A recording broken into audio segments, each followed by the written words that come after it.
Evening. This is Jiiko, and welcome to Sensational, the Season Sister Soulcast. I am your season sister who will be hosting the conversation, and this evening's conversation is a very important conversation. Just like all of our conversations we have here with our season sisters that are about 40 and over. All right. I have some amazing sisters here today. Our sisters of a certain age, our Soca sisters here. They are absolutely amazing women. Our topic tonight is caring for our parents with dementia and Alzheimer's. Now, last week we had a beautiful conversation about caring for our parents in general, but this particular topic is very complicated because you're dealing with parents who are losing memory and slowly losing their faculties very often. These diseases don't look the same.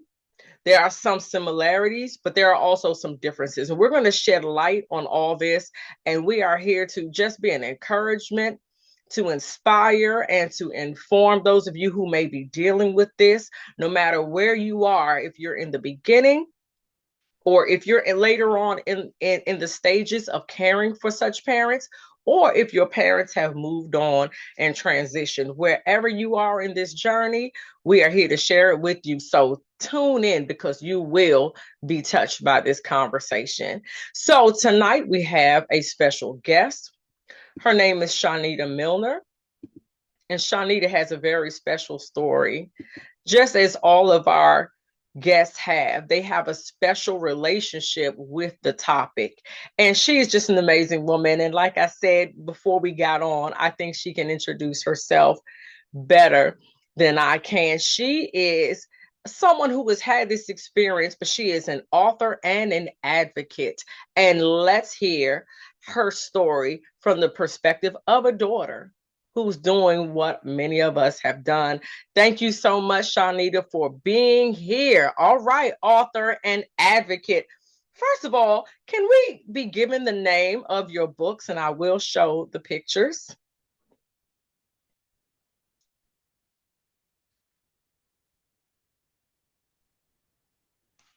Had to unmute myself again. Okay. The book is A Daughter's Devotion, My Mother, Dementia, and Me. And I also created a journal for caregivers, and it's called Moments That Matter. Wow. Beautiful names. Already I'm interested. Already I'm interested. And I hope you all are interested as well. So please tell us your story. How did you become this author and advocate? So I stepped into this role the same way as many other caregivers do, through love, not choice. I was thrust into it once my mom was diagnosed with dementia. So I found myself becoming her primary caregiver. Caring for someone with dementia is an incredibly challenging role. One that I started with not having much knowledge about the disease. And despite the steep learning curve, I was determined to do everything I could to provide the best care for my mom. So I dove deep into understanding all the different levels of and stages of dementia. Just getting ahead of the disease, learning as I went along. But I had my faith and determination to make sure that she was taken care of with love and that she was treated with dignity. Wow. Excellent. First of all, I commend you on doing your homework and making sure that you understood. A lot of people don't do that. And so also just to congratulate you for taking it on. One thing that came up last week is how so many people choose just not to be the caregiver. Yeah, A and lot of times, I'm sorry. yeah, and that's true. I mean, because it's a hard decision, and it's a decision that whatever you choose, it comes with guilt. So Mm. it comes with guilt. So why do you say that whatever you choose, it comes with guilt? So, because if you choose to put them in a facility or somewhere else, you're going to carry that guilt and that you didn't do what you needed to do, or you didn't felt like you did the right thing. And then if you are the caregiver, the guilt that associated, if you're doing the right things, if you're doing everything right, especially if you don't know and you're learning as you go along in the process. And so, and the constant demand, and there's a lot. And so you put a lot of weight on yourself, and we tend not to give ourselves grace. And so we think that we have to do everything right, and you don't have to do everything right. You just have to do it with love and with care, because we're all human. We're not going to get it right, but as long as you're moving towards doing the right things, you'll get through the journey. You'll get through the process. Wow. Thank you. So, what inspired you to write the books? The book was born out of two things: grief and gratitude. My writing was a way to turn pain into purpose, because I didn't have resources. I didn't know where to go on this journey. So I had to learn everything. So if I can make something easier for another caregiver or someone else, I want to share the resources, the things that I went through, how to um, handle certain behaviors, and redirecting behaviors, and fighting the system, because you're going to become an advocate no matter what. You're going to be fighting with the hospitals, the doctors. If you're trying to get assistance through the state, that's a constant battle. And so you have to be prepared to become that advocate. And I wish I had the resources or this information up front. And so I just want to be that advocate for caregivers, to provide them with the tools that they need in their toolbox to get through this journey. Wow. And so, why the journal also? So the journal was two things. The journal was to stay in tune with my feelings. It was a way to release. It was a stress reliever, so I wouldn't leave things bottled in. But it also was a way where I was collecting and documenting the changes, the baseline changes, anything that happened with my mom. So when it was time to go to the doctors, I can let them know, well, this change. And so that would tell us if we're moving from the middle stage dementia to the end of dementia. It also was beneficial with hospice, because a lot of times, if hospice doesn't see the individually declining, they will take you off of hospice. But if you are recording all the different changes, like they're not eating, they're not sleeping, and you have that information and that documentation, because hospice only come once or twice a month, so they're not seeing real decline. But if you're documenting, you have the documentation, it helps your case along the way. Wow. So, those are the moments that matter. Those moments that Things, those noteworthy. Got you. Wow. Thank you so much. Thank you so much. So, what advice would you have for adult children who are going through this? I heard you say there's some things that people need to know. If you could give us maybe just about three of those, and then we could move on into a greater conversation. So the first thing is, you can't pour from an empty cup. So self-care is should be a top priority, because it's constant stress, anxiety, even some isolation, because a lot of your time and responsibility is caring for your loved ones. So if you're not taking care of yourself, mentally, physically, emotionally healthy, there's no way that you can provide the level of care that they need if you're not caring for yourself. So um, make sure that you're pouring into your own cup. The second thing is, if you're getting the diagnosis early, start doing the paperwork early while your loved one have the mental capacity to do so. Power of attorney, advance directives, bank accounts, wills, and um, estate planning, whatever it is, get all of that done, because after the mental capacity gone, it's hard. It's hard to get those things in place. It's hard for you to advocate for them. You have to go through the courts to get guardianship. And so if you have everything done in advance, it's easier for you to talk to the doctors, to advocate for their care when you have those papers, because those are the first things that they're going to ask for. And then the last thing is give yourself grace, because you are going to feel guilty. You are going to be stressed. You are going to be anxious. It's going to be a lot. The world is on your shoulder. It's a financial burden. It's so many burdens. It's so many things that you don't realize that comes along with it. So, I had to learn a lot about the disease, and it wasn't just the disease itself. It was the emotional, it was the financial, and the logistical aspect of being a caregiver. Wow. Thank you so much. Does anyone have a question, a comment, or a share for the group here? I'm opening up to my Soka sisters, my sisters of a certain age, because so many of us present have lived this. Would anybody like to speak at this time? You may raise your hand. If you are joining by phone, you may unmute.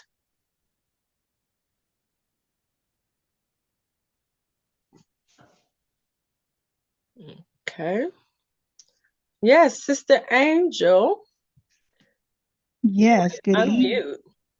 Thank you. I can identify with all that was just said that you ran back, um, pointing to, if you're empty, how can you point to somebody?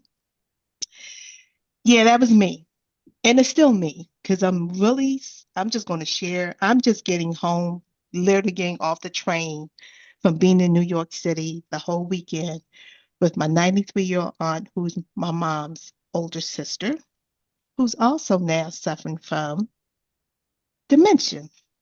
She's Oh, been out in hospital for 2 weeks.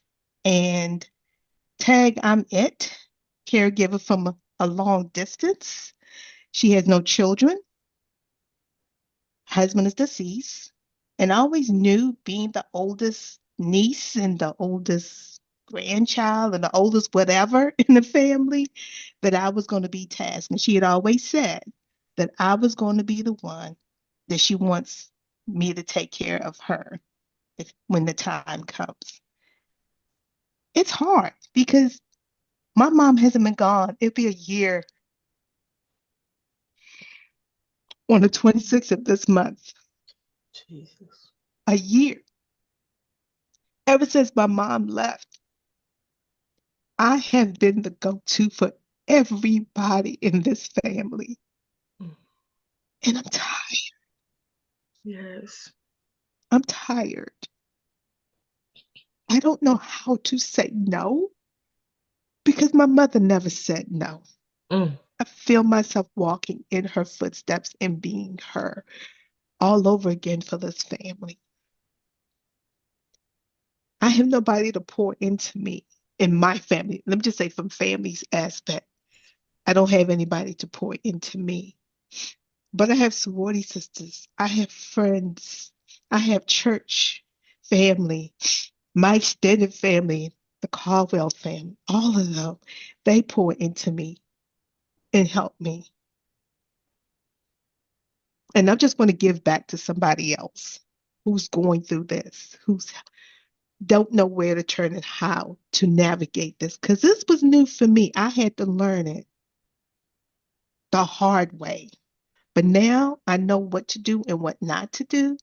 I can guide the rest of my family through this process.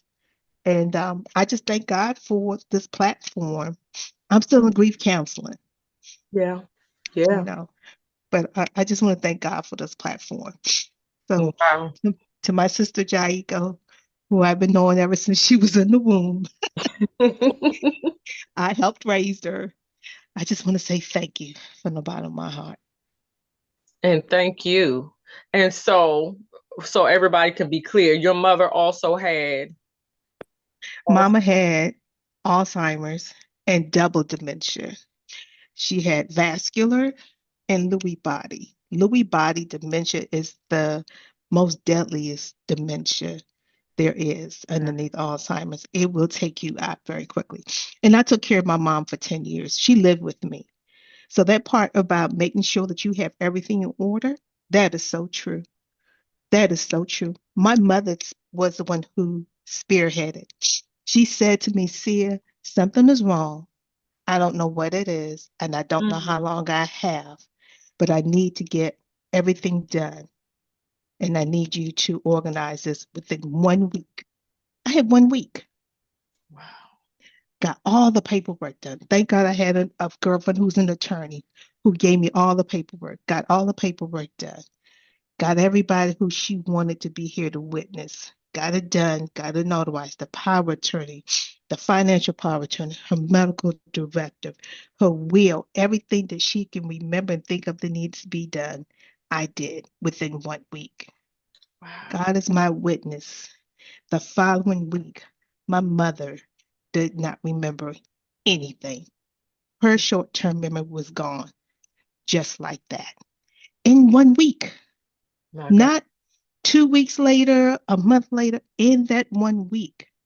But I thank God that gave her the fortitude to say, you got to get something done because something is not right. And when somebody says that, my sisters, listen to them. Mm. Listen to them and act on it. Do not wait. Do not wait. Wow. Thank you so much, Sister Angel. Thank you so much just for the vulnerability, for the honesty.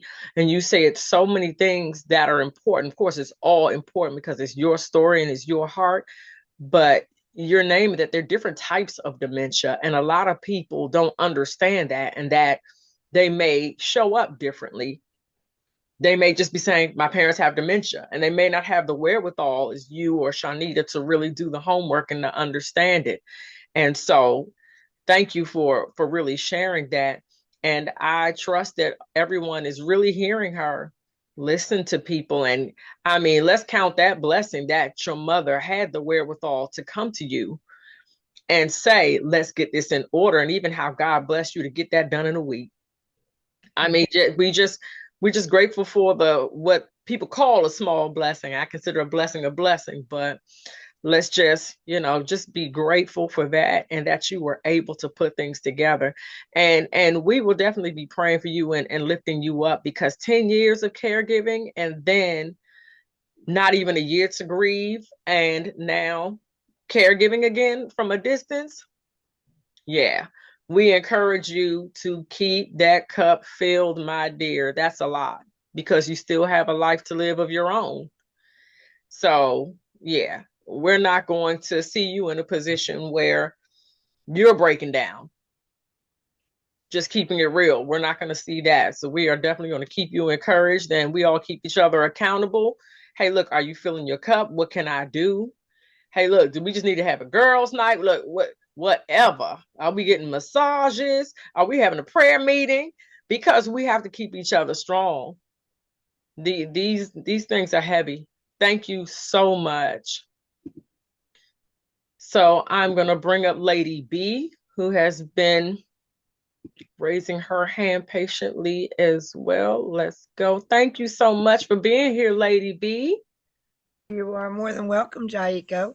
So I have two things. First off, just a general comment of my situation as far as the dementia goes. And then I have a question for Chonita. So my first thing is my mother is suffering from dementia. My mother will be 93 in May. And 4 years ago, this was not her livelihood. Now it is. She struggles with it daily, even remembering names. It's so hard for me when I go to see her, not remembering my own children. She has a lot of long old memory. She will always ask about her sisters. She will always ask about her mother. And just watching her, the memory go. And it's just been so hard for me to watch that from afar. My sister is the primary caregiver. And what my question is for Chonita is this. My sister has cared for my mother for the past 4 years. My sister recently has become a grandmother. And so she is sharing her joy in place of I go up and I take care of my mother while she is with her grandson. My mother will be placed in a facility on March the 7th. What kind of support can I give to my sister? Because I feel this has been 4 years of her life. And she's going to need that support because it's going to be a different type of life for her too. Putting my mother in the facility for memory care so that she can give to herself. And I don't know that she will be able to. I think for the fact that she's going to put my mother in a facility to free herself up, but she still will be there. She will still be giving. And what kind of support would you suggest that I give to her so that she can release, I guess I want to say, with grace, with ease, but still be there to support my mother? So, your sister's going to go, so be there for your sister because she's going to go through a series of guilt from putting your mom in the facility because she's going to feel like she failed her and then she failed herself. But the main thing is just to give her relief because she's going to go up there often. And so if you guys create a schedule, whereas a time that you can say, hey, I got this week, I'll come up and I'll do the check-in with mom. And I recommend when you put them in the facilities, do the drop in. Don't let them know you're coming, visits. There was a period where I had to put my mom in a facility. It was a year of 21. My mom's oldest brother died. My brother died at the age of 15. My cousin died at the age of 47. It was like 7 deaths. And I could not take care of my mom because I was grieving. And she was in the mid stages of dementia. So she was a busy body that I hated, that her name was Little Firecracker because she was into everything. I would catch her in the refrigerator, in the freezer, eating ice cream out the tub. Like she was just a busybody doing any and everything. And so I had to make the difficult decision to put her in the facility because I couldn't provide her with the care that she needed. And that was the hardest thing for me to do. So grieving on top of that, and that became even more stress. So I was always at the facility. My daughters would check in too. I just felt bad in doing that. And then at some point it got a little easier, it got a little better. But then something else hit my spirit a year and a half later. It was like something ain't right. It's time to bring mom home. So I ended up bringing her back home. But just find out what kind of support your sister needs. Um, Emotional support, check in on her, and then just schedule time where you can go up there and relieve her from going in and check on mom, going in and checking in on mom. And just a question of my own personal need. My fear, and this is hard, she's lived with my sister for so long. Do you feel that her will shift going into a facility? That's my hardest thing, is that putting her into a facility, not saying that, I mean, my sister needs this, but It do will. you see that happen? When you move them out of their norm, or you change their environment, sometimes it will accelerate the dementia. Yeah. And depending on how she adjusts, it could, yeah, it could accelerate it. That's what I'm trying to prepare myself for, is the fact that And so try to make it feel as much as home with pictures, her favorite things, her favorite blanket, as much as possible to make it feel like home. But there is a possibility that it could accelerate it. well, thank you so much for your input. I really appreciate it. You're welcome. Thank you so much, Lady B. And what type of support do you see yourself as needing, Lady B, in this time? Because it's difficult being far away from your parent as well while they're Right. going through these changes. What is some support you could use? Yeah, I guess I just look to my children too. I encourage them because that's my fear, is that, they don't live close either, but it's like, you don't know when you're going to see grandma. You need to call her. You need to talk to her. and she'll remember you eventually. She will remember you. She'll see the picture because I know that that will kill them. Not kill them, but you know what I'm saying? It will Yeah. be very Yeah. hard for them if she goes into a facility and something happens. So just, I guess, this is support to say, yeah, everybody knows that to support you and what you're going through, I guess. Yes, ma'am. Okay. Thank you so much. And thank you for your honesty and your share. It is so important to understand how Lady B is saying it's an emotional ride also to see your loved one decline. And we can hear that, from Lady B. It's difficult. And so once again, I guess you just can't say it enough. Just that self-care and pouring into yourself, getting support from others, locking in, doing things. I spoke to someone today who, she dances. That helps her. She'll just have to find a spot in the house or, whatever. And you got to get it in wherever you can, whatever feeds your soul, your prayer, your meditation, however you feed your soul, you have to keep doing it because it is a difficult path. All right. Thank you so much. Is there anyone else at this time who would like to share? If you have a question, a comment, or a share.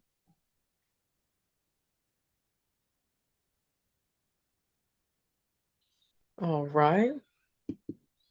We have Nurse Net. We're bringing her up. Hello, Nurse Net. Thank you. Hi, how are you? Hi, everyone. Hello. Um, I think I've been thinking about this. I mean, obviously, my name tells you that I'm a nurse. So I do have quite a bit of experience with caring for people. But it is different when it's your own people, if you will. When it's your parent or your close relative. Um, And so the one thing that I can say is that it's also important to make sure that you use your village. Um, quite often we attribute that to parents or young parents trying to take care of young children is, use your village. But I say that's the same thing that's needed when you're caring for your parent. My mom has now been gone almost 2 years, and the one thing that I can say that having that group of people and the supports and knowing that you can't do it all yourself was the main thing that I learned through that process. Being the nurse and, like, oh, I could do it. I know everything that needs to be done. You think you know everything that needs to be done. Um, but it's always helpful when you have people that you can bring alongside and who will come and support you and take that couple of hours or be there to help to run the person to the doctors and allow you to be able to continue to live your life. So use your village at all times. I think the one thing I had a question for Chonita was, where are you located? Because I have cousins now who are also dealing with similar issues that, I had to deal with. And so I know the resources in my area, but I don't know the resources in their area. So I can give them some pointers, but it may not always be the same as it is here where I live. I'm in Maryland.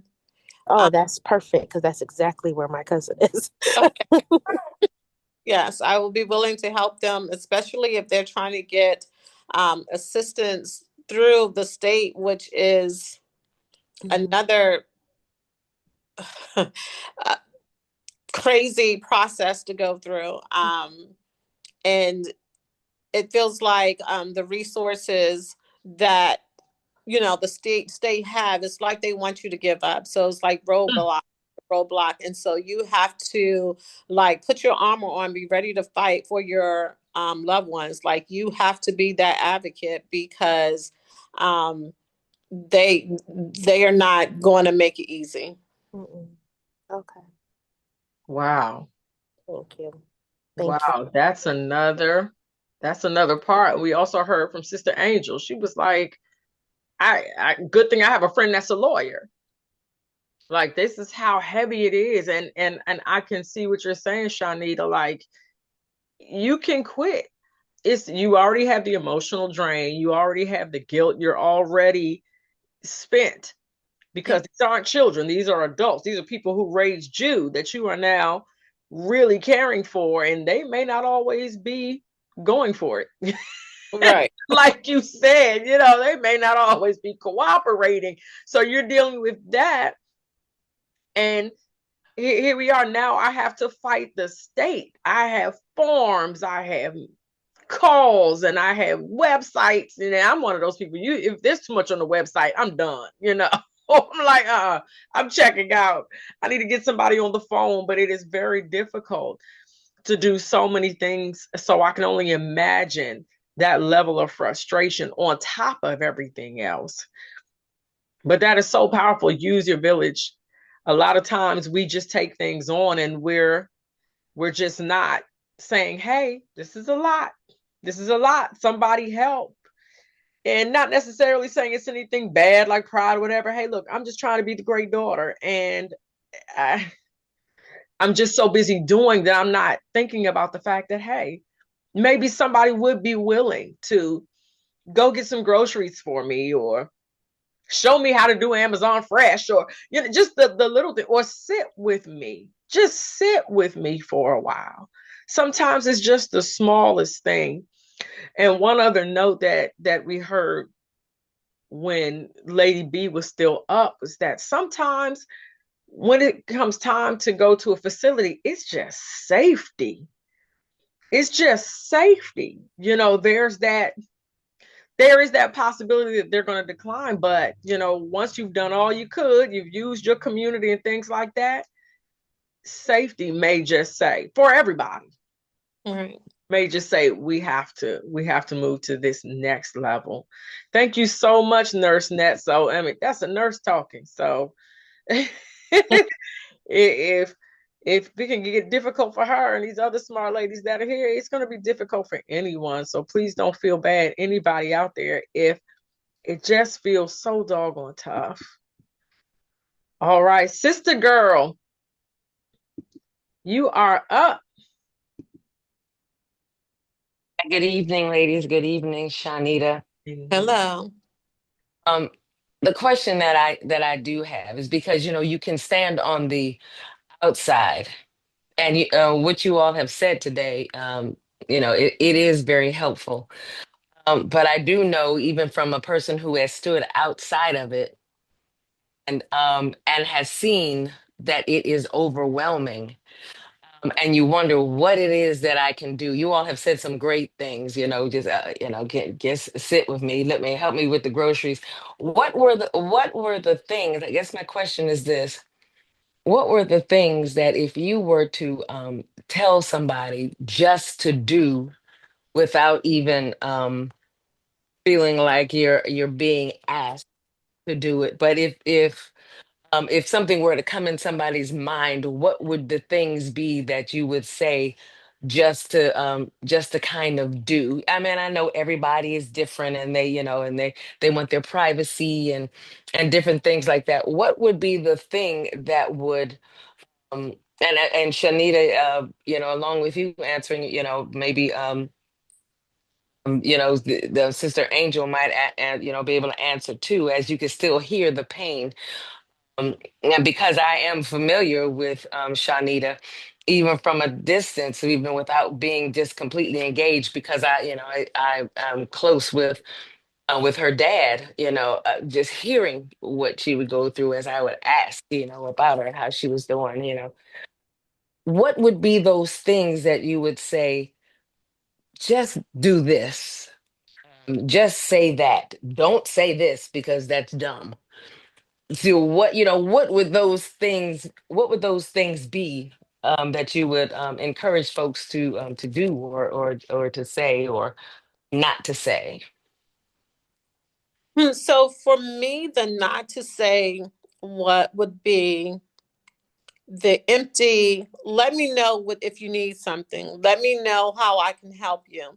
Like, it sounds like the right thing to say, but they're empty. because they're not followed up with an action. And to really provide help, so if provide some respite relief, whether it's an hour, like, hey, do you need to run to the store? Or do you just want to go take a walk or get out the house, or do something for yourself, get your hair done, nails done, for an hour? I can sit here. I can relieve you for an hour. Just that hour is monumental for a caregiver. It's an hour that they don't have to pay someone else $25 an hour to come sit in.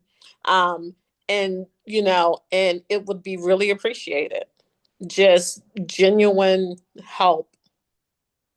And it's something small. It's nothing big. It's just, sometimes they need that time just to get away, to reset, to refresh, to just release. And so and it's hard to do. It's hard to do in the process of being a caregiver, because you're dealing with so much grief and loss through the process, because you got the ambiguous grief where the person is still there, but the person that they are is no longer there. And you're seeing this every day, and that is so hard. For me, my mom, she didn't know who I was, but she thought I was her mom. And so I was okay with that, because that made me feel like she knew that she was safe and loved. So she called me mom. I wasn't her daughter. I was mom. I guess I took on that figure, but I knew that she felt connected to me and safe. Wow. That's heavy. That's good. And so the small things are the big things. Yes. The as small well. things. Yep. Thanks. Thank you. You're welcome. Wow, thank you for that question and thank you for that response. Excellent. Yes, it is so in so many different circumstances we say, let me know if I can goodness well that person's not gonna ask you to do anything. It is so empty. Boy, that was golden right there. That is so golden. Let me know if I can do anything, okay? I'll never say that again. Thank you. It's gone. Like no. Let me You know what? Let me know what time I can just come over and sit. How about that? Let me know what time. Let me know what you want from Chick-fil-A. Does mom like Chick-fil-A? I know that's right. Yes. Anyone else? A question, a comment, or a share? I was just gonna say that, really just doing a small thing, being able to say, I made an extra pot of spaghetti. Can I bring that over? Mm-hmm. Important, like, the things that are just gonna keep that person from doing one more thing. Mm-hmm. Wow. That one more thing. Mm-hmm. Yeah, one more thing. Thank you so much. Thank you so much. Atlanta Angel, you are being brought up. Thank you so much. Hello, can you hear me? Oh, wait a minute. Oh, Yes, sorry. we can hear you. Okay. I am going through the same situation, but I just want to tell you guys I got some great news. So I don't want to go through a whole lot because I end up crying. But the good news that I have is that there are two two shows that are on Amazon Amazon and HBO. They both are talking about this disease, and they're talking about how people have been cured from this disease. There are a lot of people, I think, generally speaking, the narrative is that this is incurable. That's the first thing. The narrative is that we always have to eat a balanced a balanced meal. And that balanced meal is based on, I guess, that pyramid chart where you have to have fiber, and that fiber, not fiber, what is it that's popular? Meat, whatever that meat is, right? Protein. Protein. There you go. My bad. So protein, and it's so popular because when you tell people that you're vegan or you're vegetarian, the biggest question is, what do you do for protein? Well, I took a different approach with my mom, and the reason why I'm excited is because we have seen results. And that's why, I mean, today I am just thrilled to pieces. So before I talk about that, Dr. Gupta, everybody knows him from CNN. He did a report, it's actually on HBO, and he went to, I think, Florida or something like that, where these people were in this program, and they was trying to see the effect of eating a clean meal. And that clean meal included no meat at all. It included exercise, it included meditation, and included talk therapy. And he followed these people for 5 years. It was two groups. The first group, they did traditional eating, meat, food, processed stuff, no exercise. And then the second group, they did the complete opposite, and you saw a complete difference. There's another group, another show or documentary on Amazon. If you have Prime, you can see it, and it's the exact same thing. So the way I grew up in a kind of holistic, homeopathic, natural eating, so it's kind of easy for me to do that. So what we did is the exact same thing. Because I dealing with this process, I am like many of you guys, I am an attorney, and I'm having to deal with all of her financial and her property. I'm in 5 different courts, and I don't know what I'm doing, even though I'm a lawyer. So I haven't had time to actually take my mom to the doctors that are actually in these documentaries. But once I settle down, that's what I plan to do. But I decided, let me implement what they're doing. So what we have done, we have a completely strict vegan diet, nothing else. If it came in a box, it don't come in a house. So it's all clean, no meat. We eat organic vegetables. The only thing that we're eating that is not vegan is eggs and butter. My daughter has given my mom crackers, but even when it comes to bread, I make the bread. We don't use sugar. Now, I say all that to say is that I don't know when she got diagnosed. Well, she got diagnosed December of last year, but she has been going through this for a while. At times, she didn't know who we were. She would call me her sister. She didn't remember her children. And like many of you guys, I did a bunch of research. And part of the research is that a lot of folks with this disease, they lose their short-term memory fast first, and then the long-term. But I'm telling y'all, my daughter said it at first. She said that she sees a difference, and my mom, because she's starting to remember names. It's slow. I mean, it's too soon really to get excited, but it is, because today she was like, she knew she had a set of twin boys. She knew my name. She knew that I went to law school. She remembered the directions. She remembered a party. Man, I'm telling y'all, I'm excited. Like, I got chills. And I know it's not popular to try to think that food can change diseases, but you know that old saying, you are what you eat? Is so true, because it's amazing what we are seeing. It's amazing, and it's slow. And just FYI, those reports and those documentaries, they said they saw differences at 5 months.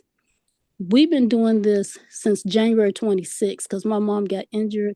She was in the hospital, then she was in rehab, and she's been on this lifestyle, if you will, since January 26th. It is hell on earth. I don't like it. And I have to be real. I'm angry. I don't like none of it. But I have to recognize my feelings. Otherwise, I'll be living a lie. But in spite of that, I feel like I have to do this, including being her attorney, her bank account, her mouthpiece. And I, like a lot of you guys, I try to tell my mom we need to do all this stuff. But because I guess the way she grew up, the way we grew up, she only wanted to listen to her sons. And I was evil. My daughter and I were evil. We were Satan. We stole everything in the world. But it looks like my daughter and I have literally, we are now living in her place. We have rented out our place, and it's just us doing it. And it's a lot of us that are available, but we're the only ones that's doing it. But for those of you all that are going through this, and for those folks that are listening, I'm giving this a 5-month plan, because that's what the documentaries are saying 5 months. But I have seen a difference today. I've seen it. I saw it day before yesterday. I saw it yesterday, and I saw it today, that she's remembering stuff that she couldn't remember before.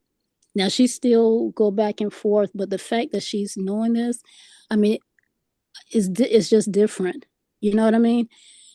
And I don't think it's just part of the disease. I honestly think it might be making a difference, because we know, as someone said earlier, we know that half the stuff we eat may or may not be food anyway.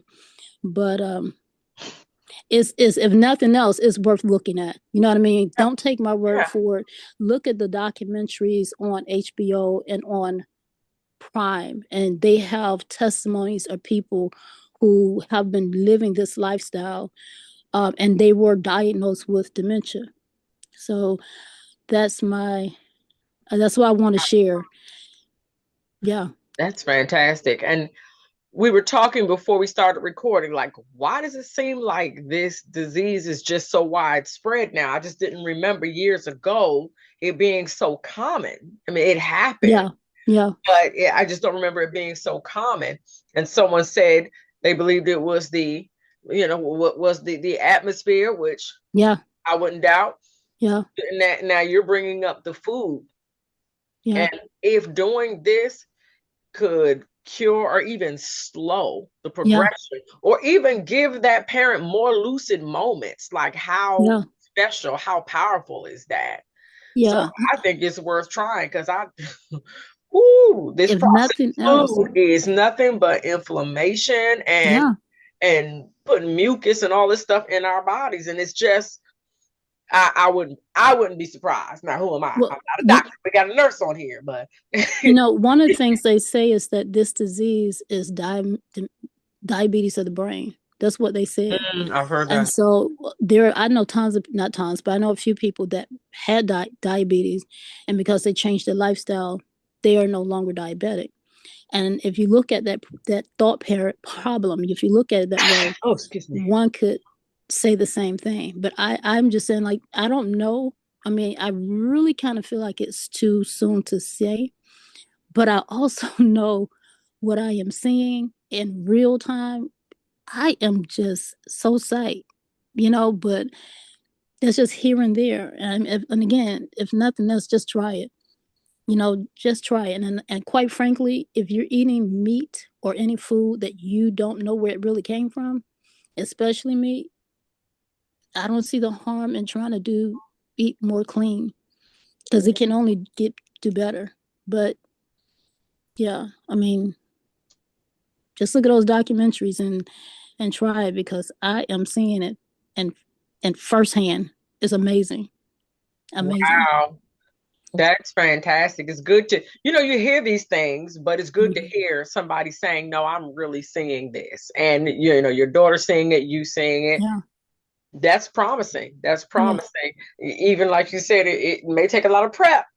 Oh my God. You have no idea. You have no idea. Parents may not like what do you mean? I don't eat eggplant. What do you, hey, where are my ribs? We're going to have a barbecue on Sunday, and we will be barbecuing carrots and barbecuing. We're going to be barbecuing carrots and eggplant and cabbage rolls. But really, once you get into it, you really don't miss meat, because there's so many options that's available to you. And I don't do a whole lot of that, like raw stuff and all this process. Everything comes from the ground. If it has more than one ingredient, it's not part of our body, unless I make it, like bread or something like that. But yeah, it's a bit difficult, but yeah, it can be done. That's awesome. Thank God for seasoning and sauce and all the good stuff that you exactly. So when you grill those carrots, yes, yes, ma'am. Yes, ma'am. I've never had grilled carrots before, but we're gonna see what it tastes like. My husband has grilled carrots, and they weren't bad. They weren't bad. You got to get the temperature right so they get soft, because you don't want it to taste grilled and it still be hard. You got to work on that thing. Yeah. But I mean, wow. I mean, congratulations on that. Anyone else who is still caretaking, hey, Let's take a look at this food, all these chemicals. Let's take a look and see if we can introduce more foods with fewer ingredients, something that's not from a box. I mean, some things we just know, like that food's not good.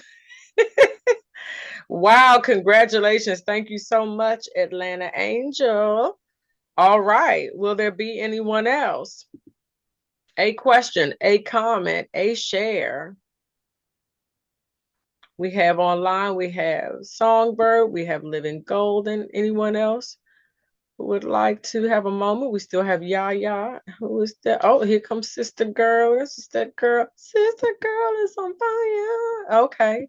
Yeah, Sister Girl. I I just want to speak to the strength and the resilience of of the women on here, those who have gone through it. And it is encouraging because even though there are so many upheavals that you all have gone through, you're still here.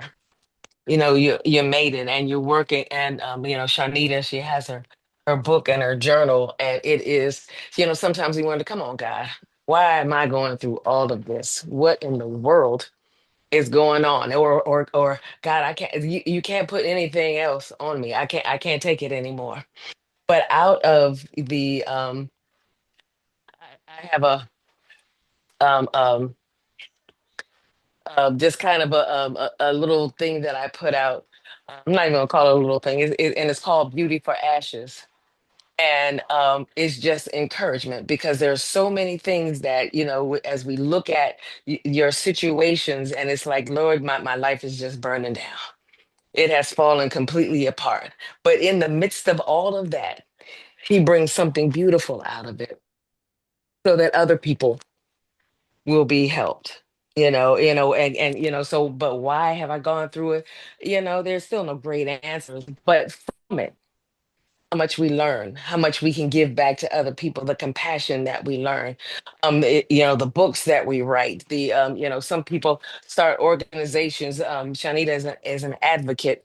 There is something that he does. I'm a minister, so I'm talking about God. There's something that he does in the midst of all of these situations, even when we're feeling like I'm just not going to make it.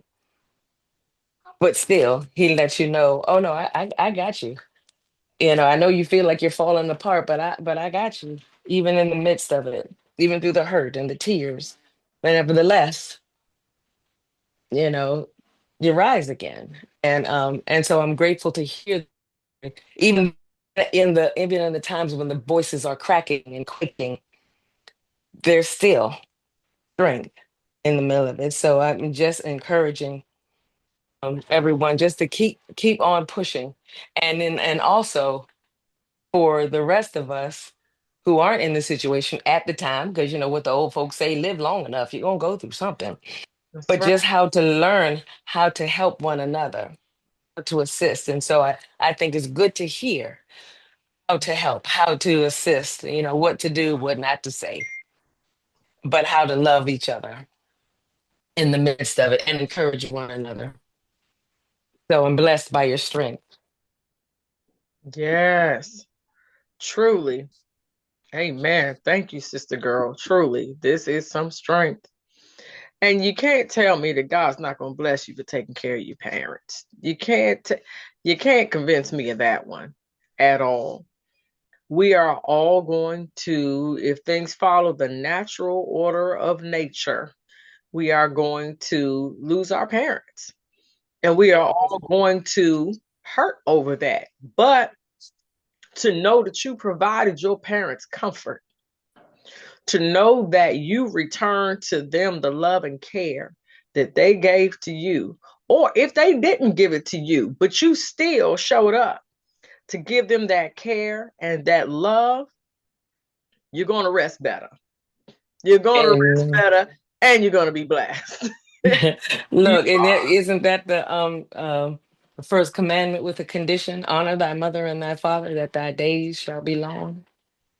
And so that's the honoring that has occurred. So there's blessings in the honoring. And there's a transition. So there's a transition that you go through. Because when I started the journey, it I was one person and God changed me and healed and changed and softened certain aspects of me that I didn't know that needed to be changed or whatever. Because who wants to change adult poopy pampers? And so it was like, oh, got to do this again. Especially it was one time like it literally took an hour to change because every time I got her clean, more was coming out, and I'm just like, this cannot be my life. So I stopped doing. I bought a baby wipe thing so that the wipes be warm. That still didn't help, and so I was just like, God, really? And so as the time progressed, and as I kept going through the caregiving, like it didn't become an issue. It was like, okay, this is what we're doing. Okay, you're not finished that. So it teaches you to be more empathetic, more soft, Mm-hmm. more loving, and that what bothered and irritated you in the beginning, like, is that no longer becomes an issue. And so I definitely went through a huge transition. I'm not the person I was when I started. Came out a different person on the other end. Wow. Wow. I'm telling you, life will teach you and God will change you as needed. As needed. One final question that I would pose to you, Chonita, and to everybody here who has experienced this. Once again, neither of my parents had dementia or Alzheimer's, but one thing that has always been a concern for me, as I mentioned earlier, is safety. It breaks my heart when I'm driving down the road and I see the silver alert lights up there, and I'm like, oh my God, somebody's parents done got in the car and took off or walked off or what have you. We experienced that in our family. We had a family member staying with us, and I don't. All I remember was he wasn't there. Don't know when it happened, and he was found a few miles away and had just walked. And so I'm asking, how do you keep your loved ones safe? And like I said, they're grown. You can't, go to your room, and even then sometimes they don't have the wherewithal and to take care of themselves, and they're walking off. They might think they're going to work or whatever. How do you make sure that they are safe? You have the falls, you have them getting into something that may not be safe for them, or eating something that they cannot eat, things like that. How do you keep your loved ones safe and before you get to the point where you say, I just can't anymore and have to send them to a facility? For me, I had to put the child locks on the cabinets in the kitchen. Okay. Even had to put the little child doorknobs on.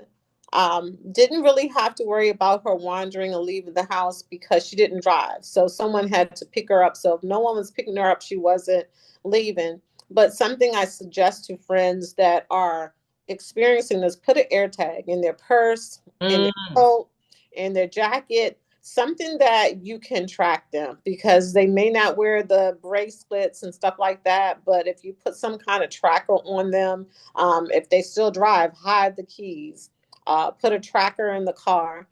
So there are different, tools out here that you can utilize to keep your loved ones safe. Wow, thank you so much. Okay, we have a few hands up.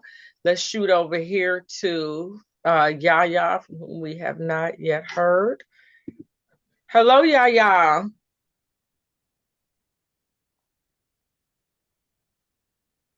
You may unmute, Yaya.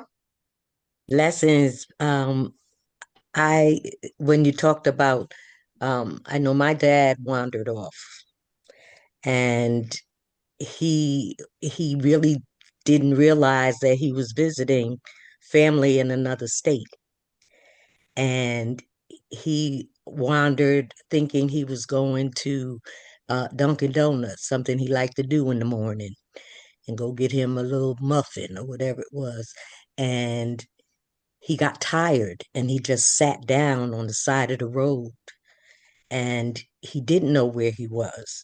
And there were some kind people who just saw this elder man sitting there, and they stopped and they sat with him, and eventually family found him. We wandered around, and he was found. But it's a blessing when you just got good people who don't necessarily have anything to do with any of it, and they're kind enough just to open their hearts and stop and see about an elder who's out there in the world. I know my sister would have been the main caretaker for my dad, and things got too much for us to take care of him, and we had to have him go into a facility. And that was really difficult because my dad also had Lewy bodies. And I had no idea that there were different types of dementia. Like you said, I thought it was dementia, just, a general, a disease. There was no difference. And when I found out, my sister told me, she said, no, Dad got something called Lewy bodies, and they don't even know a lot about it at that time. And to have to put him away well, that's hard to say it like that, but to have him have to go to a facility where family was not there every day. And he was in a state where he couldn't speak. He had like a permanent frown on his face. It seemed like his brow was always frowned up, and he just couldn't talk about what it was, if he was in pain, if he wanted something, if it just seemed like once he got past a particular point, it I don't even know how else to describe it, but it was pain. It's extremely painful. My question um to Shanita would be, you also mentioned dropping in um, to the facility without letting them know that you were coming. And I think that that was something that my sister used to do too. And I think that that was important. Could you just talk a little bit more about that? I think when they know you're coming, everything's going to look perfect. Like they're doing what they're supposed to do. If you drop in on them, they don't have time to bathe them or put clothes on them or do whatever it is that they do if they know a visit is happening. So I want to see what you're doing on the daily when I'm not there. So I'm not announcing myself. I'm always going to do a pop-up, and it's not going to be at the same time. It's going to be different times, and my daughters will do the same thing. And then because we were active and we were always there, someone was there, if not every day, every other day, to make sure that they were doing their job, because it was expensive, like $4,000 a month plus all of her supplies, on top of my finances, and this is out of pocket, self-pay, because I couldn't get assistance from the state. So yes, I'm doing a pop in to make sure that you're doing right by my mom. Wow. Yes, Lord. Yes, Lord. Thank you. Thank you. Thank you so much, y'all, for sharing. Thank Thanks. you so much. Yes, we are back. We have Sister Angel. Yes. Anita, I agree with you totally on the pop-up. Um, Two things. My mom did escape from the house during COVID. Jesus. During COVID. We don't know how she managed to open the front door because end up getting ring put in through the house. So if you open the door, it's going to chime. And I will automatically look on my phone or my app to see who it is. Somehow she managed to open the front door at the same time my daughter opened that back door. And she was gone. My daughter didn't even see her walk down there. I live on a hill. I live in Temple Hills, Maryland.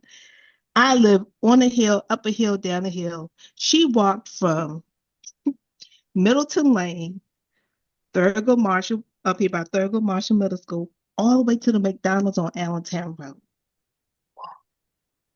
Okay. So those of you who probably know the area, you kind of imagine.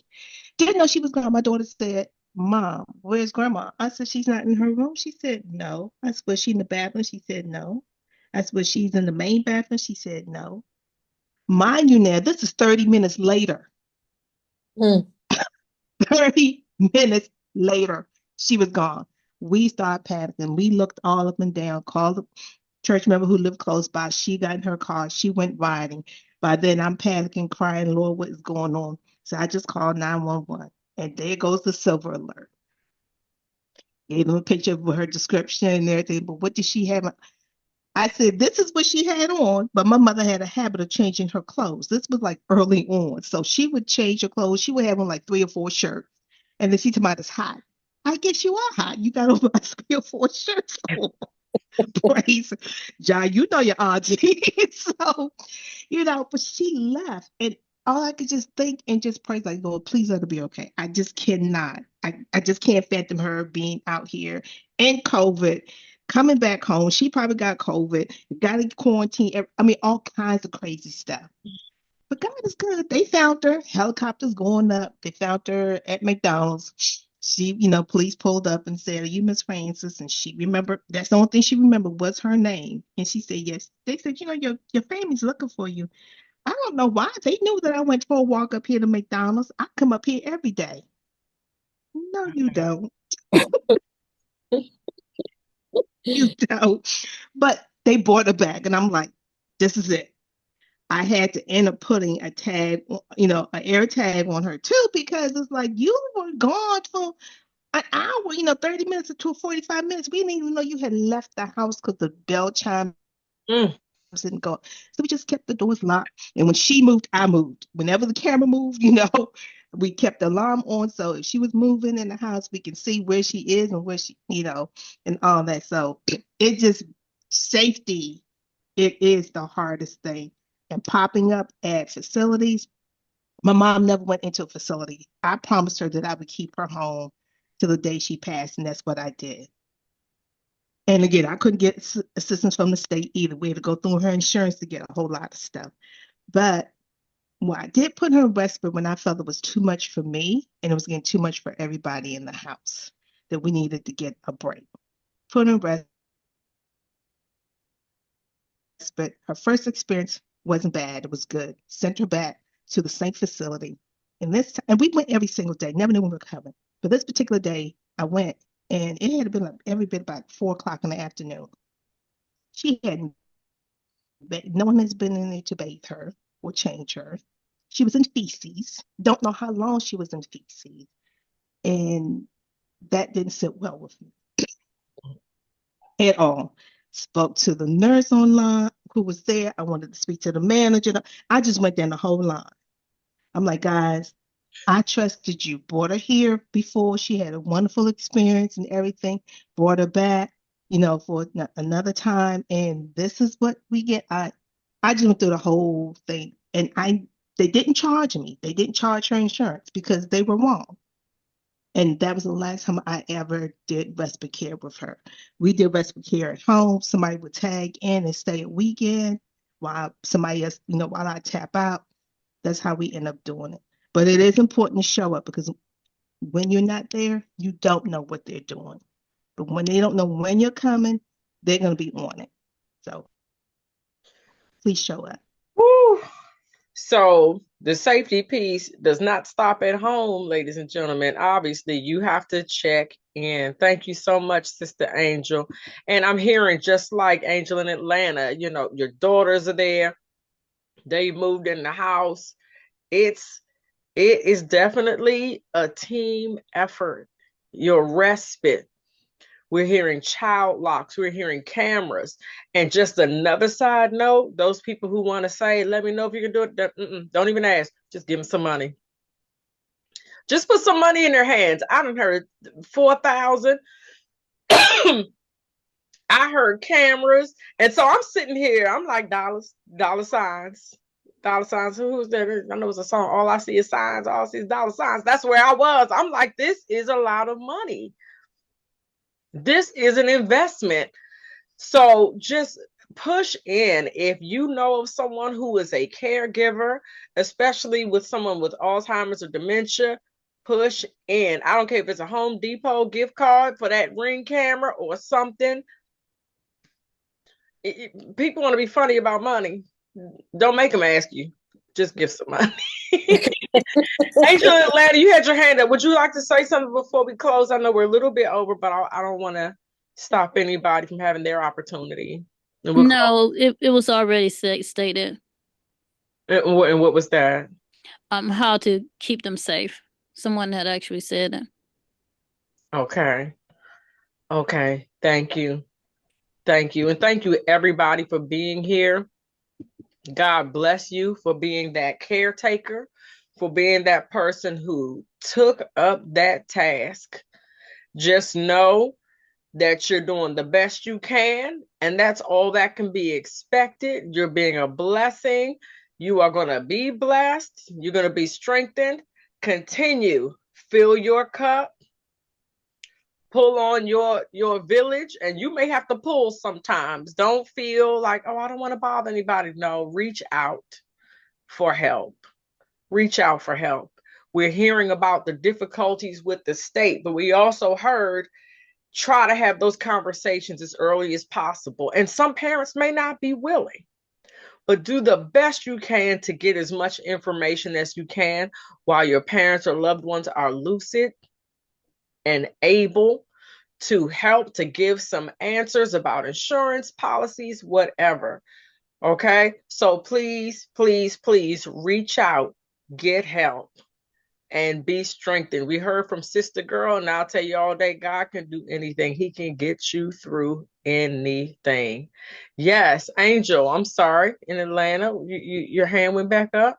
Yeah, I want to add, for those folks that may not been able to get everything put in place before the incapacity happened, there are some things you can do. So you want to, I know everyone knows about probate court, but it's a good idea to try to do a consultation with an elder attorney, estate planning, and a financial advisor, and someone that knows, again, like probate law. Because if you get to a point where those things are not in place, like a will, a trust, or anything like that, or guardianship or POA, then you need to know where to go. And a lot of folks don't know where to go. So those are a few attorneys or a few different avenues that you need to look into, because as everyone has said, the state is not very helpful. They make it difficult. Even if they see how difficult it is and they see the incapacity, just trying to access their bank account, or just trying to get benefits, it is quite difficult. I have had situations where it is clear that there is some level of incapacity, and they're asking my mom to sign a document, and I'm like, you have got, she don't understand what's happening, but you want her to sign a document. I don't get that. So if the person is already, kind of incapacitated, these are a few avenues you need to look at to try to get on top of that, because it is very, very important. Wow. Thank you, elder attorney. Never heard of it, but now you heard it. Maybe other people have heard of it. I've never heard of that. That is so good. Thank you so much, Angela in Atlanta. I'm so sorry. Not sorry. I'm so happy that we didn't get out of here without hearing that information. We appreciate you. Chonita, we appreciate you. Thank you so much. Please come on again, and we are going to put pictures of your book up there. We'll put the links in the description and all that good stuff. Pick it up. Pick it up. It is important. Journal. Take care of yourself. Chonita already put it together. Please name your books again so I don't tear it up. A Daughter's Devotion, My Mother, Dementia, and Me, and A Caregiver Journal, Moments That Matter. Also, want to also put out there, alz.org has a 24/7 helpline, 1-800-272-3900.